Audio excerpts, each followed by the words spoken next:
Hello friends, welcome to EPS classes. और आज के इस वीडियो में हम शिक्षण के प्रतिमान टीचिंग ऑफ मॉडल्स पे जो टॉप 1 लर्नर बन सकते हैं उनको डिस्कस करेंगे। और ये वीडियो भी बाइलिंगुअल है, तो इससे इंग्लिश मीडियम वालों को भी काफ़ी हेल्प मिलेगी। तो चलिए आज का टॉपिक शुरू करते हैं। सबसे पहले हम जानते हैं कि शिक्षण प्रतिमान क्या होते हैं। तो देखिएगा कि जब भी हम अपना घर बनाने वाले होते हैं तो सबसे पहले हम एक उसका ड्राइंग बनाते हैं, और उस ड्राइंग में हम ये डिसाइड करते हैं कि बेडरूम कहाँ पे होगा, डाइनिंग हॉल कहाँ पे होगा, किचन कहाँ पे होगा, सीढ़ी कहाँ पे होगी, बालकनी कहाँ पे होगी, ये सब कुछ डिसाइड करते हैं। और जब ये सब डिसाइड करने के बाद से हमें लगता है कि हाँ ये सब सही है, सेट है, तो फिर उसको एक फॉर्मेशन बनाते हैं और फिर घर बनाना स्टार्ट करते हैं। तो ठीक वैसे ही टीचिंग को भी इफ़ेक्टिव बनाने के लिए, उसको अट्रैक्टिव बनाने के लिए अध्यापक छोटे छोटे स्किल्स तैयार करता है कि वो ऐसी कौन कौन सी चीज़ें हैं जिनका यूज करके अपने टीचिंग को बेहतर बना सकता है। ठीक, तो वही जो स्किल्स हैं, वो जो स्मॉल स्मॉल स्किल्स हैं, वो क्या हैं? वही शिक्षण प्रतिमान है। ठीक है, तो शिक्षण प्रतिमान और कुछ भी नहीं है। शिक्षण को प्रभावशाली बनाने के लिए जो स्मॉल स्मॉल स्किल्स का यूज किया जाता है, जो उसकी तैयारी की जाती है, वो तैयारी ही शिक्षण प्रतिमान है। ठीक है, आई होप कि आपको समझ में आया होगा। तो चलिए अब शुरू करते हैं। और आज का पहला पॉइंट है हमारा कि शिक्षण प्रतिमान प्रभावित हैं। Teaching models are affected by. तो किससे अफेक्टेड? शिक्षा दर्शन, शासन प्रणाली, सामाजिक मूल्य तथा शिक्षा मनोविज्ञान। इंग्लिश में educational philosophy, government structure, social values and educational psychology. अब किसी भी समाज में जो शिक्षा होती है वहाँ के डिमांड के अकॉर्डिंग ही होती है। आपने पढ़ा होगा कि शिक्षा पे समाज का प्रभाव भी पड़ता है। जैसी मांग होगी वैसी ही शिक्षा दी जाती है। ठीक है, तो शासन प्रणाली का भी शिक्षा पे प्रभाव पड़ता है बहुत ज़्यादा।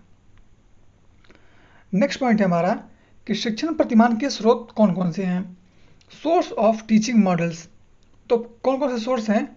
व्यक्तिगत स्रोत है, पर्सनल सोर्स, व्यवहार परिवर्तन सोर्स मतलब कि बिहेवियर मॉडिफिकेशन सोर्स, सामाजिक अंतःक्रिया स्रोत, सोशल इंटरेक्शन सोर्स और सूचना प्रक्रिया स्रोत, इंफॉर्मेशन प्रोसेस सोर्स। इन सभी चारों सोर्स से ही कोई भी शिक्षण प्रतिमान बनता है। ठीक है, तो ये चारों फैक्टर्स डिसाइड करते हैं टीचिंग मॉडल को तैयार करने में। ठीक, नेक्स्ट पॉइंट है हमारा कि व्यवहार परिवर्तन स्रोत के प्रणेता, founder of behaviour modification source. तो वो कौन है?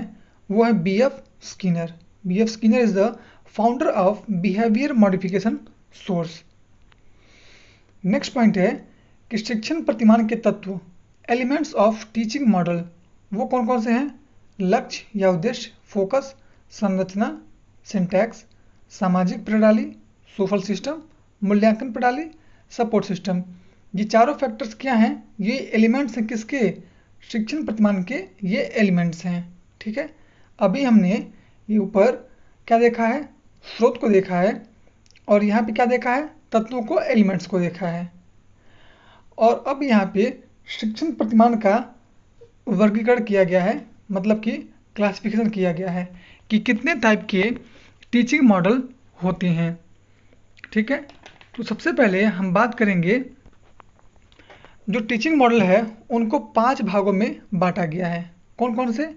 तो ऐतिहासिक शिक्षण प्रतिमान, दार्शनिक शिक्षण प्रतिमान, मनोवैज्ञानिक, शिक्षक शिक्षण और आधुनिक। और साथ ही साथ मैंने इसके जो वर्गीकृत करने वाले व्यक्ति हैं जिन्होंने इसको क्लासिफाई किया था, उनका भी नाम मैंने दे दिया है, क्योंकि आपसे एग्जाम में पूछ सकता है कि ऐतिहासिक शिक्षण प्रतिमान के वर्गीकृत करने वाले कौन थे। Who has classified historical teaching model. तो जब तक आपको उनका नाम नहीं पता होगा आप ऑप्शन नहीं टिक कर पाएंगे।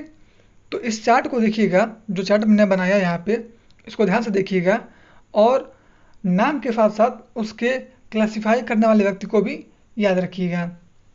तो शुरू करते हैं। पहला है हमारा ऐतिहासिक शिक्षण प्रतिमान, हिस्टोरिकल मॉडल ऑफ टीचिंग। इसमें इसके जो क्लासिफाई करने वाले वो कौन है? John P DeCecco. John P DeCecco ने ही हिस्टोरिकल टीचिंग मॉडल को क्लासिफाई किया था 3 पार्ट्स में। वो कौन कौन से पार्ट्स हैं? तो पहला है हमारा सुकराती शिक्षण प्रतिमान, सोक्रेटिस टीचिंग मॉडल। और जैसा कि नाम से ही पता चल रहा है कि ये सुकरात का है। ये मॉडल किसका है? ये मॉडल सुकरात का है। नेक्स्ट है परंपरागत मानवीय शिक्षण प्रतिमान, क्लासिकल ह्यूमनिस्टिक टीचिंग मॉडल। ये किसका है? तो ये ब्राउडी का है। और तीसरा है व्यक्तिगत विकास शिक्षण प्रतिमान, मतलब कि personal development model of teaching. ये अमेरिकी थिंक टैंक ने इसको दिया था। ठीक है, तो सुकराती जो मॉडल है वो सुकरात का है, परंपरागत मानवीय प्रणाली किसका है? ब्राउडी का है, और व्यक्तिगत विकास शिक्षण प्रतिमान अमेरिकी चिंतकों का है। ठीक है, तो ये मॉडल्स याद रखिएगा, और उनके जो फाउंडर हैं, जो प्रणेता हैं, उनके भी नाम याद रखिएगा। आपसे पूछ सकता है कि परंपरागत मानवीय शिक्षण प्रणाली किसका है? तो किसका है? ब्राउडी का है। हमको पता होगा तभी तो हम टिक कर पाएंगे। तो इस चार्ट को आप ध्यान दीजिएगा, ये बहुत ही इंपॉर्टेंट और बहुत ही मेहनत से बनाया गया है। नेक्स्ट है हमारा दार्शनिक शिक्षण प्रतिमान। इसको क्लासिफाई करने वाले कौन थे? वो थे इजराइल शेफलर। इजराइल शेफलर ने जो दार्शनिक शिक्षण प्रतिमान है, इन सभी को वर्गीकृत किया था। और इसमें पहला क्या है? इसमें पहला है प्रभाव प्रतिमान। ठीक है, इफेक्टिंग ऑफ टीचिंग मॉडल। ये किसका है? ये जॉन लॉक का है। फिर है सूझ प्रतिमान या अंतर्दृष्टि प्रतिमान। ये किसका है? ये है प्लेटो का। इनसाइट ऑफ टीचिंग मॉडल किसका है? प्लेटो का है। फिर है नियम प्रतिमान, प्रिंसिपल ऑफ टीचिंग मॉडल। ये किसका है? इमैनुअल कॉन का। इसमें हम आगे बढ़ते हैं तो अब हमारे पास आता है मनोवैज्ञानिक शिक्षण प्रतिमान, साइकोलॉजिकल टीचिंग ऑफ मॉडल। और ये किसका है? ये भी जॉन पी डिसिको का है। जॉन पी डिसिको ने ही जो साइकोलॉजिकल टीचिंग ऑफ मॉडल है उनको क्लासिफाई किया था। और इसमें पहले नंबर पे आते हैं ग्लेसर का मौलिक शिक्षण प्रतिमान। ठीक है, बेसिक टीचिंग मॉडल। ये किसका है? ये ग्लेसर का है। नेक्स्ट है कंप्यूटर आधारित शिक्षण प्रतिमान, कंप्यूटर बेस्ड टीचिंग मॉडल। ये किसका है? लॉरेंस स्टुलेरो का है। फिर इसमें नेक्स्ट आता है विद्यालय अधिगम शिक्षण प्रतिमान, teaching model for school learning. ये किसका है? ये जॉन करोल का है। और इसमें लास्ट में आता है अंतःक्रिया शिक्षण प्रतिमान। ये किसका है? ये नेड एफ फ्लिंडर्स का है। ये बहुत ही इंपॉर्टेंट है, और फ्लिंडर्स ने ही अपने इसके अंतर्गत 10 प्रतिमान 10 वर्ग प्रणाली 10 कैटेगरी सिस्टम को दिया था, जिसमें 10 पैरामीटर होते हैं जिन पैरामीटर्स पे टीचिंग की जाती है। ठीक है, तो ये भी इंपॉर्टेंट है, इसको ध्यान रखिएगा। इसमें नेक्स्ट है हमारा शिक्षक शिक्षण प्रतिमान। ठीक है, teaching model of teacher training. उसमें पहला है टाबा का टाबा शिक्षण प्रतिमान, टाबास टीचिंग मॉडल। नेक्स्ट है टर्नर प्रतिमान, टर्नर टीचिंग मॉडल। फिर है शिक्षक अभिविन्यास प्रतिमान, फ्लेंडर्स का, मतलब कि model of variations teacher education. और फिर है फॉक्स लिपिड का फॉक्स लिपिड टीचिंग मॉडल। ठीक है, अब नेक्स्ट है हमारा आधुनिक शिक्षण प्रतिमान। ठीक है, मॉडर्न टीचिंग मॉडल। और इसके पढ़ता कौन है?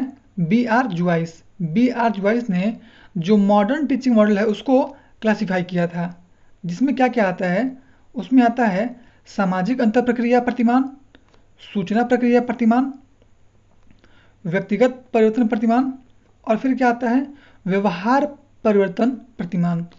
अब हमने जो आधुनिक शिक्षण प्रतिमान है, जो हमारा मॉडर्न टीचिंग मॉडल है, उसको भी कैटेगराइज किया हुआ है, जिसमें जो सामाजिक अंतर प्रक्रिया प्रतिमान है, मतलब कि सोशल इंटरेक्शन मॉडल है, उसमें 2-3 चीज़ें आती हैं। वो कौन कौन सी हैं?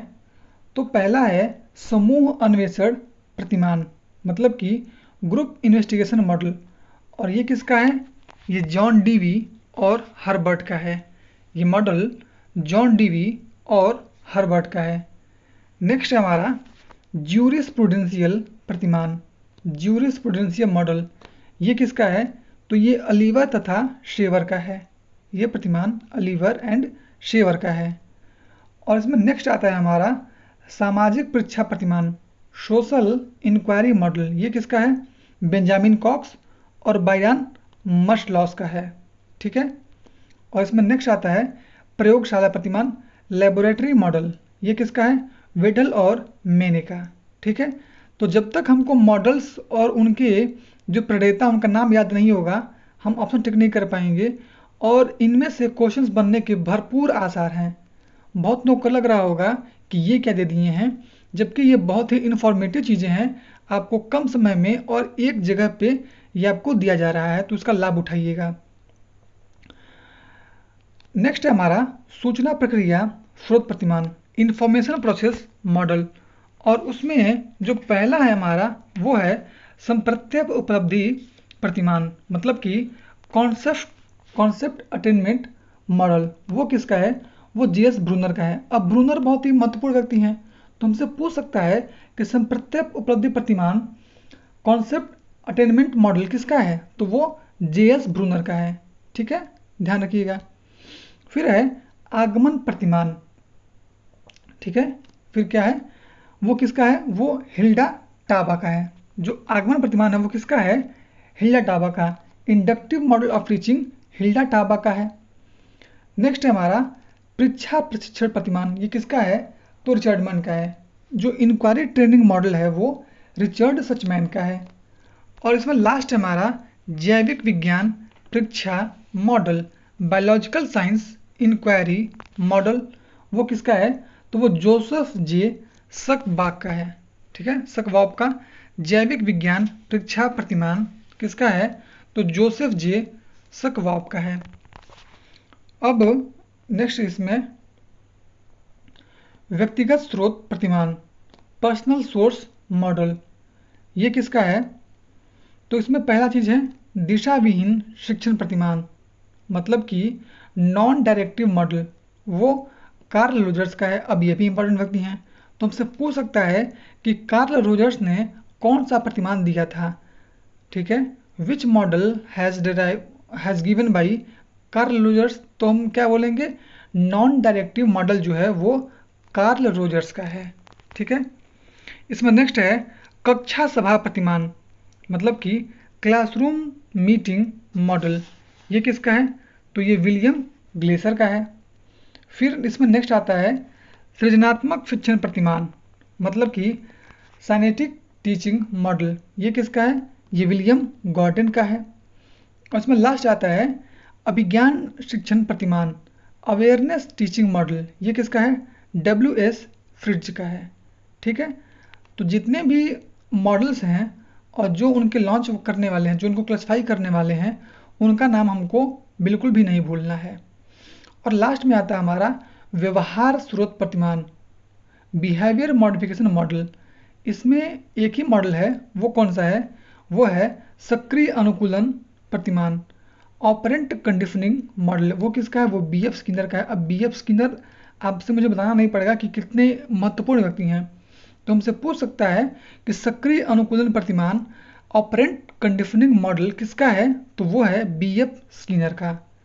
इंग्लिश वालों के लिए मैंने इंग्लिश में प्रोवाइड लिखा नहीं है, लेकिन साथ साथ मैं इंग्लिश बोल रहा हूँ, तो आप लोग उसको नोट कर सकते हैं वीडियो को पॉज करके। ठीक है। अब नेक्स्ट पॉइंट है हमारा, जो अभी हमने ऊपर चार्ट देखा है, तो अब उसका आंसर आप दीजिएगा खुद से ही कि जो परंपरागत मानवीय शिक्षण प्रतिमान है, founder of classical humanistic teaching model, वो कौन है? तो वो भी हमने पढ़ा है, कौन है? ब्राउनी है। ठीक है।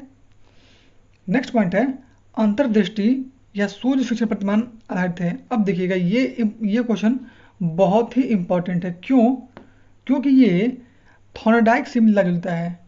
थॉर्नडाइक का एक सिद्धांत होता है अभ्यास का नियम, तत्परता का नियम और प्रभाव का नियम। तो उनमें से जो तत्परता का नियम है वो सूर्य का जो प्रतिमान है, जो हमने पढ़ा है सूर्य शिक्षण प्रतिमान, वो किस पे है बेस्ड है? वो लॉ ऑफ रेडीनेस पे बेस्ड है। ठीक है, ध्यान दीजिएगा, जो सूर्य शिक्षण प्रतिमान है वो तत्परता के सिद्धांत पे ही आधारित है। और ये किसका है? ये थॉर्नडाइक का है। ठीक है। नेक्स्ट पॉइंट है बुनियादी फीचर प्रतिमान बेसिक टीचिंग मॉडल कब लॉन्च किया गया था? तो रॉबर्ट ग्लेसर ने 1962 में इसको प्रेजेंट किया था हमारे सामने। ठीक है, ध्यान रखिएगा कि रॉबर्ट ग्लेसर ने बेसिक टीचिंग मॉडल को लॉन्च किया था और ये बहुत ही इंपॉर्टेंट प्रतिमान है, टीचिंग मॉडल है। अब ग्लेसर ने नेक्स्ट पॉइंट जो हमारा है उसमें हमने ये बताया है कि ग्लेसर ने जो शिक्षण प्रक्रिया उसको 4 भागों में बांटा है। Glaser divided teaching process into 4 sections, और वो कौन कौन से हैं? तो पहला है अनुदेशात्मक उद्देश्य, इंस्ट्रक्शनल ऑब्जेक्टिव। दूसरा है पूर्व व्यवहार, इंटरिंग बिहेवियर। तीसरा है अनुदेशात्मक प्रक्रिया, इंस्ट्रक्शनल प्रोसीजर। और चौथा है निष्पक्ष मूल्यांकन, परफॉर्मेंस असेसमेंट। कोई भी टीचिंग जब होती है तो उन 4 पैरामीटर्स के बेस्ड पे ही होती है। ठीक है, और लास्ट में जब टीचिंग हो जाती है तो क्या होता है उसका होता है इवेल्युएशन, मतलब कि मूल्यांकन, जिससे वो क्या मिलता है, जिससे हम ये जानते हैं कि बालक ने कितना सीखा है हमारे दिए गए ज्ञान को और कितना उसका वो यूज कर सकता है। ठीक है, अब ये जो पॉइंट है ये भी बहुत ही इंपॉर्टेंट, इसको ध्यान रखिएगा कि क्या कहता है, वर्तमान समय की फ्लैंडर्स की अंतः प्रक्रिया आधारित है। Present Flanders interaction model based upon, तो वो किस पे बेस्ड है? वो सुकराती शिक्षण प्रतिमान सोक्रेटिस टीचिंग मॉडल पे बेस्ड है। फ्लैंडर्स ने जो अपने 10 वर्ग प्रणाली को दिया था, जो 10 कैटेगरी मॉडल को दिया था, वो किस पे बेस्ड है? तो वो सुकरात के शिक्षण प्रतिमान पर दिया था, बेस्ड है। और वो कैसे बेस्ड है? आपको पता होगा कि जो सुकरात का प्रतिमान है वो प्रश्नोत्तर बेस्ड है, मतलब कि क्वेश्चन आंसर बेस्ड है। और फ्लैंडर्स के भी जो प्रतिमान है वो क्वेश्चन आंसर बेस्ड है। ठीक है, तो हम कह सकते हैं कि फ्लैंडर्स का जो मॉडल है वो सुकरात के मॉडल पे ही बेस्ड है। अब एक पॉइंट मैं आपको यहाँ दे रहा हूँ, जो ग्लेसर का बेसिक टीचिंग मॉडल था उसको लेके एक पॉइंट है। तो वो क्या पॉइंट है कि जुवाइस तथा वेल ने बुनियादी फीचर प्रतिमान को क्या कहा है कक्षा सभा प्रतिमान। क्या कहा है? कक्षा सभा प्रतिमान। जुवाइस तथा वेल ने क्या कहा है? क्लासरूम मीटिंग मॉडल कहा है। किसको? ग्लेसर के बुनियादी फीचर प्रतिमान बेसिक टीचिंग मॉडल को कहा है। तो ये भी आपसे पूछ सकता है कि जुवाइस तथा वेल ने ग्लेसर के बेसिक टीचिंग मॉडल को क्या कहा है? तो आपको जब पता होगा तो आप ऑप्शन टिक कर सकते हैं, और वो क्या होगा सही ऑप्शन कक्षा सभा प्रतिमान, क्लासरूम मीटिंग मॉडल। ठीक है, आई होप कि आपको टीचिंग मॉडल पे जो इन्फॉर्मेशन दी गई है वो आपको हेल्प करेगी और समझ में आई होगी। और जो चार्ट यहाँ पे दिया गया आपको, ये चार्ट आप बनाइएगा अपने कॉपी में और उसको रिवाइज कीजिएगा। नो डाउट ये आपको बहुत हेल्प करेगा, क्योंकि जब MCQ क्वेश्चंस आते हैं तो मोस्टली जो क्वेश्चन होते हैं वो पूछ देगा कि इस प्रतिमान के जनक कौन है या फिर इस आदमी का प्रतिमान कौन सा है। तो जब तक हमको दोनों बातें याद नहीं रहेंगी हम ऑप्शन को टिक नहीं कर पाएंगे। ठीक है, तो ये बहुत ही मेहनत से बनाया गया चार्ट था। इसको आप प्रैक्टिस कीजिए, रिवाइज कीजिए और इसको याद रखिए ताकि एग्जाम में आपको बहुत हेल्प मिले। ठीक है, फिर मिलते हैं नेक्स्ट वीडियो में एक नए टॉपिक के साथ। तब तक बाय बाय, टेक केयर।